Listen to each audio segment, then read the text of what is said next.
Alright folks, so we're going to get underway here. Let me just do a brief introduction, that way we can take the greater part of the time and throw it over to our distinguished speaker today. So my name is Kevin Dunn. I am an event hoster here and a public outreach coordinator.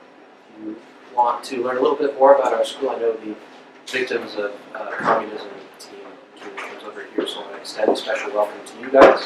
Please do keep it up, and you're always welcome over. And in addition to the general audience, some of whom are new to IWP, and I'll just run down a little bit about who we are as an institution. We are a graduate school of national security and international affairs, dedicated to developing leaders with a sound understanding of international realities and the ethical conduct of statecraft, based on knowledge and appreciation of the founding principles of the American political economy and the Western tradition. Today's event is sponsored by the Kosciuszko Chair of Polish Studies. If you're interested in learning a little bit more about what they do, they are an academic group that is embedded within our institution, and they run many of our Eastern European and Eurasian focused events. I would highly encourage you to check them out on our YouTube page, the Institute of World Politics. You can type that in and it'll bring up our page. As I mentioned before, today we have the distinguished honor of recognizing and inviting to speak a person with a very interesting and immense background. And so I will only give you a few parts and pieces here, and I'll let her do justice to herself as she presents today. Her lecture is entitled Safety and Tradition, Homeschooling's Unexpected Rise in Post-Soviet Russia. And that speaker today we have the distinguished pleasure of inviting is Laura Mitchell. She's a global outreach coordinator for Homeschool Legal Defense Association and a former lead legislative assistant to that organization's federal relations team. And she is the author, prolific writer, author of numerous articles and white papers, including such as the managing the HSLDA's National Anti-Common Core campaign and the Court Report magazine. She is a recent graduate of Patrick Henry College. She's a leadership scholar there, Intercollegiate Studies Institute Honor Scholar, and a Harvard Center Scholar. In various capacities, she's spoken to a wide variety of audiences, global audiences, including those in the United States, India, Canada, and including in the European Union. And her philanthropic efforts include court advocacy for children through the CASA program. Without further ado, Laura, I want to invite you to the floor. Thank you so much for coming out to IWP, and if we could please give her a warm welcome.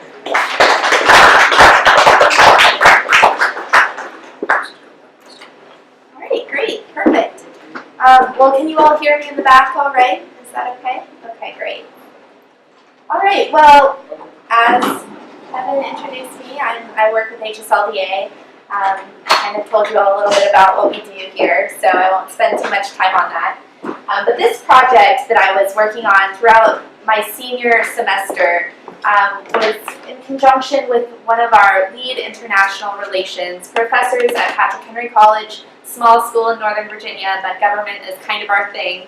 And Dr. Stephen Baskerville really helped with putting all this together and guiding this in the right way. So my actual presentation is in the form of a research paper, so forgive me as I'm switching between mediums here. I'll be PowerPoint some, and then at other times I'm actually going to read you some excerpts directly from my paper here, so forgive me if that's a little bit in and out. But let's go ahead and get started. I can first kind of give us a brief overview so that you all know where we're going. We'll just look at a little bit of introduction and background. Obviously, you all are here at the Institute for World Politics, so you know a fair amount about Russia, but we'll do a little bit of introduction. And then there's really three key things underlying this whole discussion where we really need to take the history of Russian education into account, and we need to look at kind of the social factors. So all of these things we're kind of going to weave into this discussion. But the primary question here is, why on earth has homeschooling become so prevalent in Russia of all places? I mean, among other post-totalitarian states, we see that homeschooling is banned. So in Russia, why is it that all of a sudden it's become such a phenomenon? And why is it that, here uniquely you see such a dramatic increase? Now, we have to remember, here in the United States, we have, centuries of freedom that we've built upon to get to the point of having such freedom in education where we can homeschool children and the government pretty much stays out of our business, right? Well, you have to remember that just in 2 decades, essentially, in Russia, homeschooling has gone from 0 to 100,000. Just trailing the United States and the UK, they are the largest homeschooling country in the world.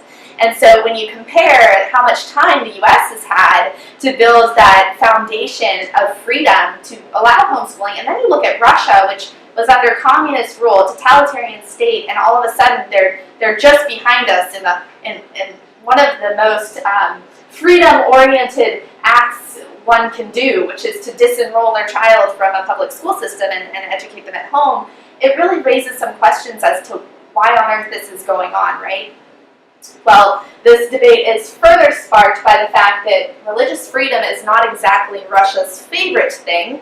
To this day, they're still having issues, right? Here on the left, you see a photo of some Jehovah's Witnesses. Well, they were recently outlawed. It is quite literally illegal to practice if you are a Jehovah's Witness in Russia.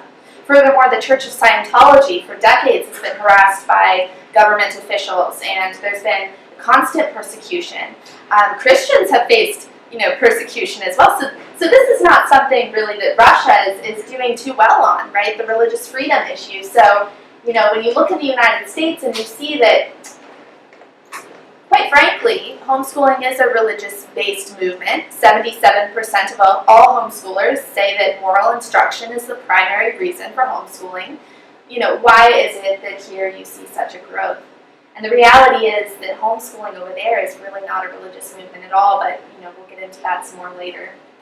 And then, of course, we have the issue with homosexuals are constantly harassed. You have human rights violations on a regular basis in Russia, right? There have been reports that homosexual men are being imprisoned and tortured in certain parts of Chechnya, and there's some dispute as to the facts of that case. We don't really know what's going on over there, but the reality remains that these are... Hi, come on in. You're fine.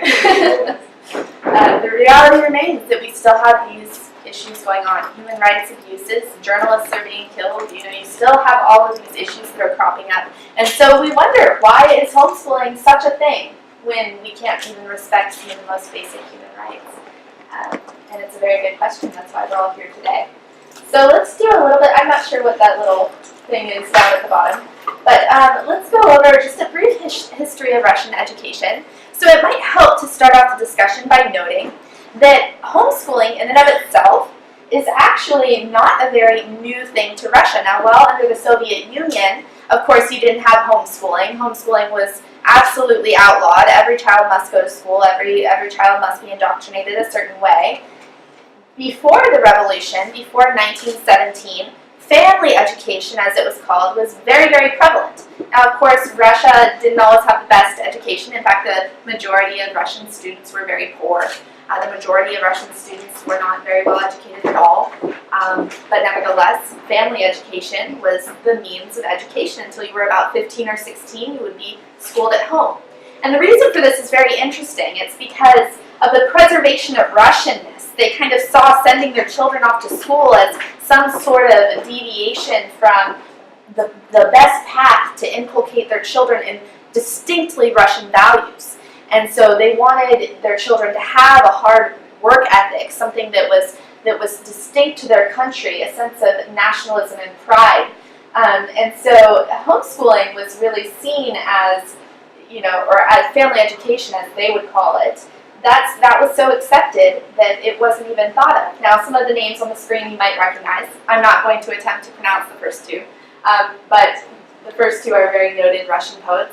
Of course, Dostoevsky, one of my favorite writers of all time, Tolstoy actually advocated for a sort of institutionalized form of homeschooling, where children would be, encouraged to express themselves creatively, where experimentation would be the basis of education rather than just sitting at chairs and being lectured at all day long. There would be more of a creative spirit to it. So all of these very prolific writers were came from family education. They were a product of the family education sort of culture, right? So this was very, very common. And then, of course, I'm not sure if that went by itself or what. In 1917, all of this changed, right? The People's Commissariat of Education arose and pretty much took over the education of children. No longer were children allowed to stay at home. Everyone must go to school. Everyone must be taught a very certain set of standards, and there was a uniform social knowledge textbook that every child would have to read and understand that would communicate to them the ideology of the state. This was very common practice and is a very common practice in totalitarian states to this day. It's very standard. In fact, this was so ingrained to such an extent that the Russian government, the Soviet government, actually would hire writers to come up with fairy tales for children that would push the Soviet agenda. So even those who were desperately holding on to the old family education ways, well, by the time those folks were grown up, they had grown up with fairy tales that had this underlying Soviet message. So they didn't even really know they were being indoctrinated in some cases. It's just culture. That's just the way that it was. And so that's important to note as well. But I think perhaps the most interesting factor that goes into Soviet education were these parent committees, and I want to read you an example that I found in my research that was very interesting about a case in Kiev, Soviet Kiev, when a notice in the Krasny factory was put up by another parent to the effect that Orlenko's son was misbehaving at school. Orlenko Sr. speedily found himself before the factory committee and was told that he ought to do something about this since it reflected on the factory as well as the child and the parent and the school. They pointed out that if Orlenko was unable to do anything because he lacked knowledge, his best course would be to consult the appropriate organ of the parents' committee. So quite literally there was a shaming process that was set up so that if a child was misbehaving at school, well, all of your co-workers were going to know about it. And if you didn't want your job to be in danger, or you didn't want to lose out on the perks of the system, then you would need to get your kid in line. So it was very much, a nanny state on steroids, right? You all know the dangers of communism. Of course, I'm talking to folks over here from Victims of Communist Foundation. Is that what it is? Yeah. So you folks know. I mean, this was very, very dangerous, right? So whole families were replaced by the state. So in the 90s, right, when we see the collapse of the Soviet Union, this is really so remarkable. It's so remarkable what ended up happening. So the Soviet Union collapses, and you go from something that's extraordinarily structured to now a system where there's hardly anything in place at all, right? So the children are not being educated, they're not finding quality alternatives, and parents are desperate for something. They just simply don't have the resources. They're so used to, all of this time just letting the state take care of it. And so homeschooling was actually welcomed by parents as an alternative to the very low quality schools that were being produced as a result of the fall of the Soviet Union. And what's so interesting, as you can see up on the screen, is that homeschooling was welcomed in Eastern Bloc states faster than in the West. And the reason for this was because in the Eastern Bloc states, they had a total repeal of these communist compulsory education laws. It was a total repeal. You had to do a complete turnaround and institute something that was so different than what they'd ever seen before. So it was very easy for them to come up with new legislation that would allow homeschooling, and they simply spelled it out very clear, and everyone was quite happy about it, and everyone homeschooled, and it was great. Whereas in some of the more Western states, you saw the complete opposite. You saw that, they were already starting to embrace some elements of educational freedom, and so it was a little bit more fuzzy. They weren't completely withdrawing the current laws. Instead, what they were doing was that they were having to provide amendments to further clarify what was allowed and what wasn't. So, for instance, in Hungary, you had a complete repeal, and I'll read you some excerpts, right? Compulsory education may be completed by school attendance or as a private student on the basis of the choice of the parents. That's pretty clear, right? That was the replacement language for Hungary. In Slovenia, similarly, parents have the right to choose elementary education for their children either by means of public or private schools or by means of home education. There it is, spelled out so crystal clear. There would be no doubt in the minds of the populace that they could school at home if they so chose. If they chose to embrace this whole concept of family education that was so common before the revolution, right? But in other states, such as the Czech Republic, there was a little bit more vagueness, right? So the amendment that was made to the Czech Republic's law was essentially to allow individual education. Well, what does that mean? No one really knew, and so it was much more hazy. People didn't really know what to do with that kind of language in the law, and so there was quite a discussion over how can we further clarify, and it took a while for them to kind of find out that homeschooling was in fact listed in their fundamental rights and freedoms. Similarly, in Poland, they had to make an amendment there. Out of school education was permitted, but what on earth did that mean? Did you have to school along with a certain number of families? Again, vagueness. And so what this resulted in, even though the West was a little bit slower in instituting home education, it resulted in the creation of many, many associations in the Czech Republic and in Poland and throughout the West, where they were essentially like Homeschooling Defense Association is for the United States. And HSLDA today does tons of lobbying on the Hill to make sure that our rights stay secure. Whenever there's vague legislation, HSLDA is the one to step up and to clarify. It is among one of the most effective lobbying groups in the country. And so what happened in these states where there was this vagueness was it actually encouraged, that was the thing that encouraged homeschooling even more than the Soviet Union's fall, was because they had to really fight for their rights. And so it's a right that's quite appreciated today.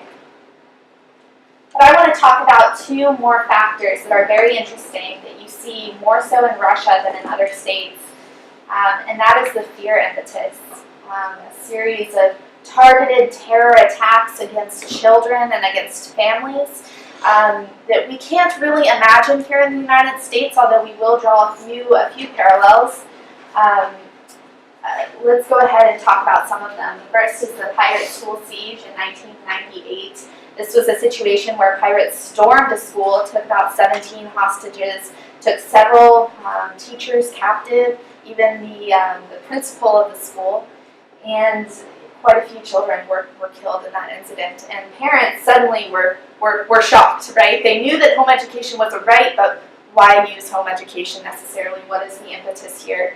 Well, in 1998, all of this started happening, and from that point on, there became more and more attacks. In 2002, over 100 people were killed, right, in the theater shooting, or in the theater hostage situation. That was not targeted against children specifically, but the one I'm about to describe to you was, and you will be mortified when you hear about it. In 2004, I'm sure many of you are aware of what happened there in the North Caucasus, but there were over 1,000 hostages at a small school. The children were rounded up and taken into the gymnasium. You can actually see a picture of the gymnasium there on the screen. They waited there for days to be rescued, and no one came. The terrorists rigged the gymnasium with explosives. They were not allowed food or water. One little girl tried to run out of the building to a water fountain, and she was shot by a sniper, a terrorist sniper on the spot. And all the other children saw. In the end, over 300 were brutally killed. Right? And so this was just a monumental shift. Absolutely monumental. Parents had really no idea what was going on. And that fear was so ingrained in their mindset. How can we protect our children from this? And of course, we also have suicide bomber incidents that were very prevalent. The Moscow Metro Railway bombing of 2004, where 40 were killed and over 100 injured. The 2003 suicide bombing of a commuter train, taking the lives of 37 people and injuring almost 200. The 2008 suicide bombing of a passenger minibus, where 22 pounds of TNT resulted in 12 deaths and over 40 injuries, many of whom were children, actually the majority of which were. So we're seeing this prolific spread of terrorism. Parents are scared to send their children to school, and that certainly was an impetus. But we see that this was a reason why. I mean, it's easy to speculate. Okay, maybe that's why there was a surge of homeschooling during that time. But actually, we see that many American organizations that were involved with Russian homeschoolers, well, they were the ones to point out that they had massive increases in enrollment right after the Belsan massacre. Many parents actually stating that this specifically was the reason why. So I'll go ahead and list a few for you. Calvert Schools was one organization, and I mean, they had their enrollment tripled from Russia, with parents citing the Belsan massacre. Similarly, Laurel Springs enrolls over 3,000 students, talked about a significant increase in families from Russia in 2004. Home Study International also said, you know, a large number of inquiry from parents are coming from Russia, especially of high school students, who told us they were just afraid to send their kids to a public high school. So, you know, it's hard to imagine a world where this is one of your main reasons for homeschooling, and in Russia, it turns out that this is the case. Just to give you a little bit of, comparison, I mean, we look at the Columbine surge after Columbine happened, we saw a tremendous surge of homeschooling just in the local area. And there was over a 60% increase in homeschool enrollment during that time. And, you know, parents were saying things like, schools are a place where a monster can come to prey on children. There was another parent who would come home and she'd find her child standing on the toilet and ask her why, and they were practicing a school shooting drill, you know, earlier that day. And for her to find her young child so concerned for her life that at home she would be replicating a school shooting drill. You know, these parents, in the midst of tragedy, homeschooling is the only safe haven that they can find. And so in Russia, where this is just, terrorism had become kind of an everyday part of life, this was just an alternative that they could turn to that, you know, promised a little bit more control and a little bit more safety. In 2014, 15-year-old Sergei Gordiev concealed his weapons under a fur coat and opened fire on his high school students. So shootings are also on the rise over in Russia, school shootings specifically. So it is a very sad time. Hopefully that trend does not continue, but it does explain a bit why homeschooling is growing. Pat Lyons, an expert in homeschooling and a researcher with the U.S. Department of Education, states that whenever people think public education is missing something, they'll turn to another option. Sometimes that's a private school option, and sometimes that's a homeschooling option. If it's safety that they fear is missing, that might extend to private school as well, leaving homeschooling the most viable alternative. So very interesting, something we don't really think about as much. The next step is kind of the backlash that resulted from Soviet feminism, Soviet kind of upheaval of the family unit. I mean, the Soviets really tried to restructure life as we know it, right? And so they talked quite a bit about changing the role of women, liberating them from the domestic roles so that they could, you know, pursue other things in the workforce. Well, as idealistic and wonderful as that sounds, it's not like here in America. Over there, it simply meant that women would work twice as hard as men because 18 million men were passing through the gulag at the time, right? So someone had to make up that work, and now women were required to make it up. And so this bred quite a bit of bitterness. As you can see, this was kind of the propaganda that was put out there. Over on the right, you'll see the poster kind of the duty of woman, right? To be strong, but not to take necessarily pride in her femininity, but more in her gender neutrality.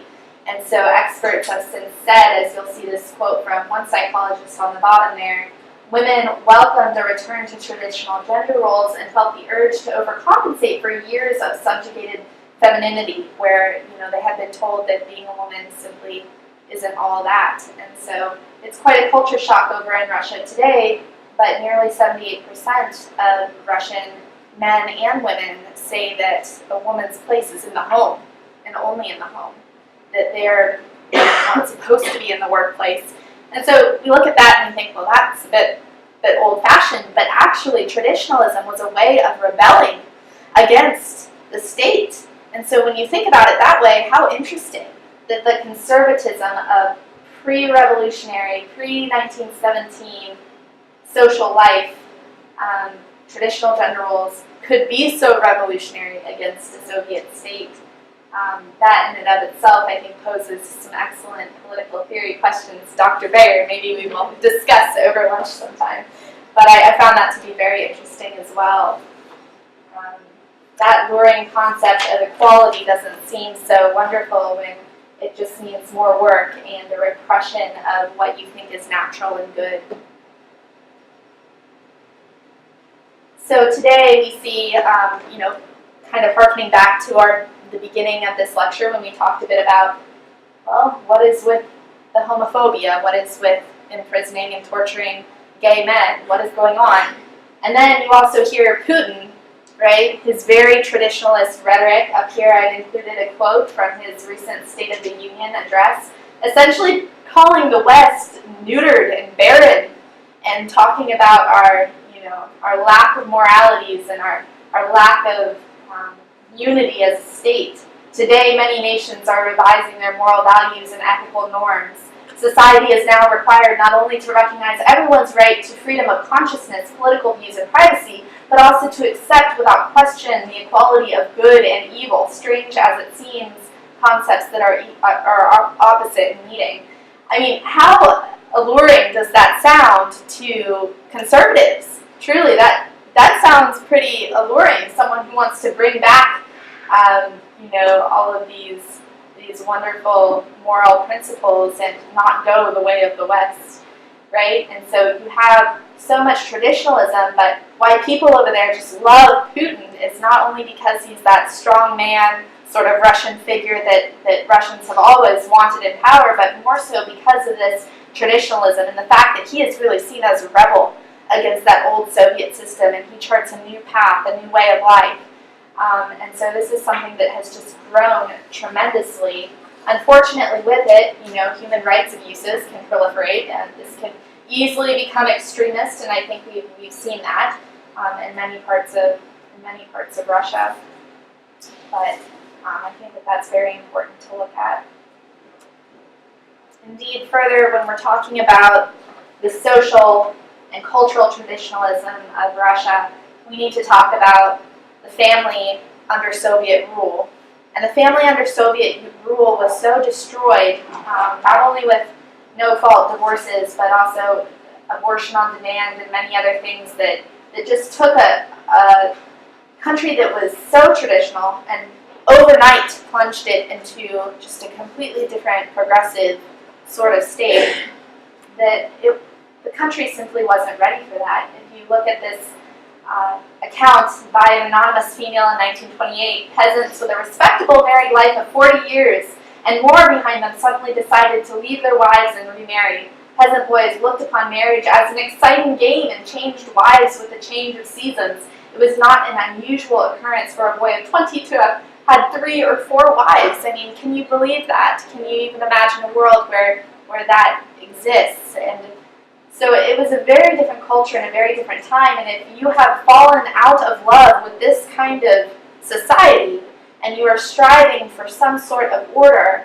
homeschooling provides that sort of family structure that people are looking for. At least, that's something that they can turn to as a validation that these family units still exist, that the Soviets haven't taken all of that from us.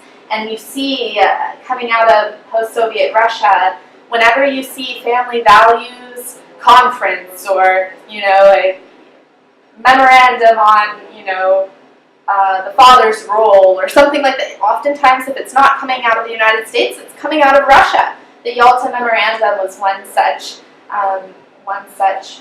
memo that came out. It was worked out by over 50 countries, but led by Family Policy, which is a leading organization in Russia that orchestrated this. And of course, HSLDA has played a key role with many other organizations in the area to put on the Global Home Education Conference, which brings together countries from all around the world. Next year in 2018, we're doing that in Russia, Moscow, and St. Petersburg at both locations. However, in the past, it hasn't been exclusive to Russia. In 2016, it was in Rio, and we've had it at a variety of other locations around the globe. But in Russia, it has been particularly well received, and I think now we know why, because there was this whole setup to receive it. So even though they didn't have that same foundation of freedom that Americans had, that is where our homeschooling is built upon. Our homeschooling is built on kind of this religiously motivated, reason to keep your children at home. In Russia, it's really more about rebellion against the state, and that reflects in the demographics. A very small portion, even though the vast, majority of Russians would identify as Orthodox or something like that, that there's a very small portion of folks who actually identify as evangelical Christians or as Christians in general. And so the movement is not necessarily Christian. And so there is a lot of growth that still needs to be done there in terms of reaching to other demographics. But if it's not religiously motivated, we have to ask ourselves, what is the motivating factors? And so far, these are the factors that I've seen in my research as being most predominant in Russia.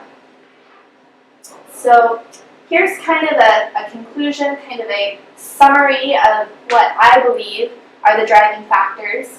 The Russian homeschool phenomenon is a unique mix of cultural reactions, escapism, and a return to old traditions.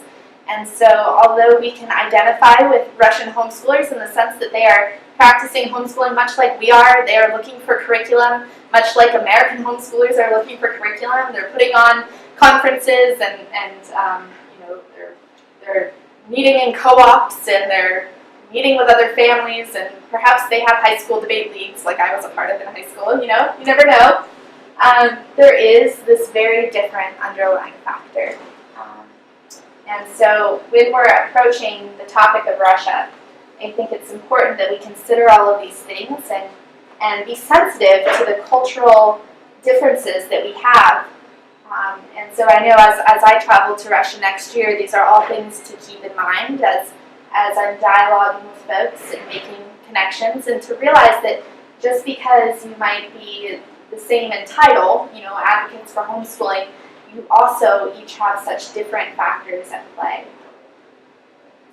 So for more information, you can jot this website down, hsldA.org/hs/international. We have a list of pretty much every country in the world and an analysis of whether or not homeschooling is legal and why. We have resources there. As you can see, my boss, Mike Donnelly, one of our attorneys in the office, was recently in Russia with many prominent Russian homeschool leaders, and that was a phenomenal trip. So you can find out more about his trip there. But thank you all for your attention. That concludes my little presentation here. I am the worst because I ran out of business cards, so I don't have any to give you. But I'm going to just go ahead and leave that up there. As if any of you have questions for me, I'll leave that there. So you're free to jot down my email there and reach out to me after this event if you'd like. But with that, I'll open it up. If any of you have questions, I'm happy to answer. Yes, sir. I'm just curious if you could talk about the current level of support that homeschoolers receive from the Russian government, and have they allowed you to just get out of business without any interference? Well, it's interesting. Homeschooling right now, there are regulations. It's certainly not, everyone just homeschool to your heart's content without any government oversight. Of course, there is some regulation. It's very akin to the United States Common Core, which is not popular here in the United States amongst homeschoolers specifically, who are fearful that they might have to, abide by HARC or SBAC consortia and perhaps take these standardized tests. So homeschoolers are weary of that. Over in Russia, it's the same thing. They're weary of government getting in the way, but there are regulations in place. Furthermore, it's been interesting in planning our conference over in Russia. We also have to remember that we don't want to raise any red flags by going directly to the government, right, and advertising that we just want to pull kids out of school, because that's not really even what we're trying to do, but oftentimes governments kind of just assume that that's what you're there to do. Here in the United States, we take homeschooling for granted because it's just so accepted. I mean, some people still think we're a little weird, There's still a stereotype out there. But in general, I mean, people know what homeschooling is. They've accepted it as an alternative form of education. Overseas, governments really don't necessarily know what to do with you, and so oftentimes they'll err on the side of more restriction, more harassment. Just the other day, I came back from the Cuban embassy, very close to here, and I was at a protest there. A pastor and his wife are being thrown in prison for homeschooling their children. So, I mean, and that's a very totalitarian state, not a post-totalitarian state like what we're talking about, but it just goes to show when governments don't really know what to do with someone, they tend to err more on the side of freaking out rather than approaching it methodically and under the laws. So, very good question. Does anyone have any other questions? Yes, ma'am. How do they find their curricula? Is there like some standardized, body or agency, or are they on their own? Or Yeah, how does that work? I mean, it's very complex. Obviously, the Russian government is so complex. And to be honest, I don't know exactly what the process is for that. But they have some sort of understanding of what homeschooling is. But what their primary concern is the unschoolers, those who do not want to involve their children in any sort of school, even at home. Right. Those who wish to completely withdraw. And so I think the Russian government's involvement has been primarily to keep that from happening. Or possibly fraud. Somebody would say that they're homeschooling, but in reality, really not.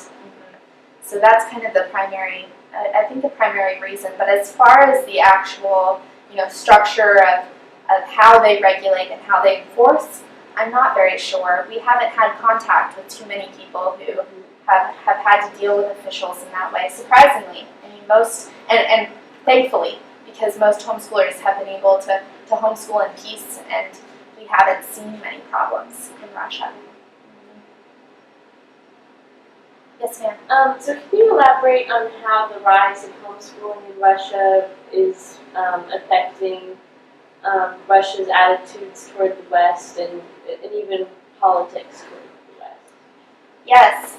I mean, isn't it interesting that we have such a rise of conservatism in both our countries right now, but for very, very different reasons, right? So in Russia, kind of more as a rebellious act. Here in the U.S., more as a return to something that we think has been stolen from us. So we have that mutual thing that we're both striving for, but for very different reasons. And I think sometimes we lose sight of the fact that those reasons are so different. And that's dangerous, because then we might all of a sudden start to see Russia, Putin, etc., as being on the same page as we are, when in fact serious human rights abuses and serious other issues are still there. And so I think that the rise of homeschooling is great for cooperation with the U.S., and we've seen we're working together very well in terms of nonprofits going back and forth and working with each other, curriculum providers, Classical Conversations, which is one of the largest homeschool operating groups, is over in Russia and expanding there. So that's wonderful. But my concern lies with, this illusion that we're both striving for the same things, because it looks like they're conservative. We have a very conservative administration in the White House right now. And so that would be, my personal concern. But that's a good question. Yes? So how does, I mean, you probably are, the best knowledge, have the most knowledge on this, but so like Russia's public school and homeschooling policies versus like Western European countries like Germany and France, where I know their public school systems are much more structured, and I'm pretty sure homeschooling is illegal in Germany.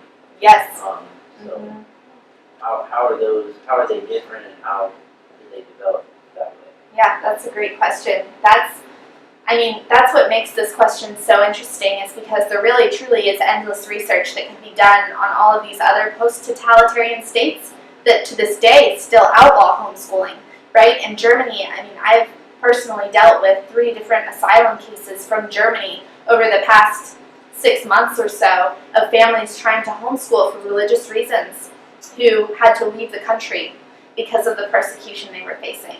So, there's a post-totalitarian country that is so opposite from Russia in this regard that the only explanation I can make is the fact that Russia has these unique factors kind of underlying, the homeschool movement that maybe Germany can't relate to quite as much. And so that is a very good question that we see in greater Europe. You still have some issues pop up here and there, but in Hungary you have a growing homeschool population. We just had the World Congress of Families conference in Budapest, where homeschool supporters came from all over and joined together, and just in general, people supporting the family. But again, that was also very influenced by the Russians, because the Russians sent a lot of folks there to support. So it's a very good question. It's not one that I can answer entirely, because so much more research would have to be done about those surrounding areas. But I think these factors are why in Russia it has just grown exponentially. Yes, sir. Hi. Excellent presentation. Thank you so Thank much you. for coming. Yes, of I'm course. Julian Kyle Lewis. I study international education policy here at American University. Okay. And I was wondering, the kids in my class and in my school, we don't have a lot of Russian students. We really don't. We have probably 2 or 3 maybe. And I was wondering, with all the stuff going on in the news right now, Russia's in the news all the time, every day, nonstop. Yes. And we hear all these things about Vladimir Putin and, what he says and what he thinks. And, what should we think about that man and, the kind of guy he is, or the kind of leader he is, or how he represents his country? Because we really don't know. We really don't know. We don't know what's going on, right? At this point, are back home, thousands of miles away, watching TV, and they're calling us, asking us, "Who's this guy? What does he think?" We don't know. Nobody talks to us who's from there. Right. So I was wondering, what are your thoughts? Well, that's a great question. That's a very big question, right? What do I think of Putin? Oh my goodness. I'm Mr. Putin. I I was born in the same year. wow. In the same city. Graduated from the same university. I'm Mr. Putin. Oh my goodness. Let's talk after this. That is so interesting. Please, do you have thoughts to share with us about what you think about Putin? About homeschooling, it's not about homeschooling, it's about home tutoring. And I did it in the Soviet Union and in New Russia. Unfortunately, I was not prepared to attend this lecture or presentation. This is our typical class. Oh, how? These, you see, Russian classical writers. Yes. Mentioned, but you didn't get historical context. That's a problem. You didn't explain what does it mean Russian family. You didn't explain what does it mean Russian home. We have no place where to put more than 3 clothes. It's completely different infrastructure of housing, infrastructure of cities, if you are saying about Moscow or Petersburg. But from my college right now, it's very easy to maintain contacts or ties. I never heard that homeschooling has any value. Home tutoring for preparation for very difficult exam, Russian literature and language. What I did all my life, because people, teenagers much better study with other person than with parents. It was very common, and it was very common in the Russian Empire. What you just little slide presented, it was tutoring, and tutors mostly first were invited from Germany, then from France, and then number 3, they was love for English from Greenville. Well, I'm so glad you're here, first of all. Thank you so much for those thoughts. And this topic warrants a whole day of discussion. Of course. There's so much to it, and you're so right that Yes. there's Yes, historical it's just context. The Russian family is completely different because in the World War I, World War I, in the World War II, so many young men were killed. So completely different infrastructure or attitude, what kind of family can be. And I always advise guys, go to right now very easy to the internet website and read about Sweden marriage. It's very common, unfortunately, both before World War II and both after World War II, because we didn't have that. Yes. And every woman at particular point wants to have a child. What to do? Well, thank you for sharing all those things. I do want to talk to you more later so that I can have a deeper understanding as well of some of these historical context issues. I do appreciate that so much, so thank you.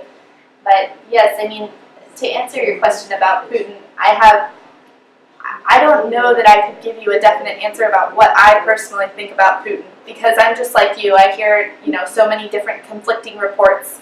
I hear, some things saying Putin is awful, and then you hear things saying Putin, he's not that bad. And, you go back and forth, and with some of the scandals that we've been hearing out of the White House, too, I mean, these are all very hot topic issues. But I think, if anything, what I'm grateful for is the fact that, this conservatism has allowed families to have more freedom in their homes, to be able to bring their children home if that's what they see fit, and to educate without fearing too much. Obviously, still it's uncommon compared to the rest of Russia and all of the millions of children that are in school there, but they don't have to fear as much as they would in Cuba or someplace that completely rejects conservative values. So I think that's how I would answer your question. But I don't think it really answers your question. I'm sure you're still kind of wondering. There's a clip on YouTube of, I worked in the Office of Presidential Correspondence in 2011. Okay. And President Obama was in when foreign leaders come to the United States, they sit down in that little room and they shake hands in the chairs and they take the picture and have the official photograph. Yeah. President Obama spoke loud enough that the cameras could catch him saying, I'll have more flexibility to work with you after the election. And that made worldwide news.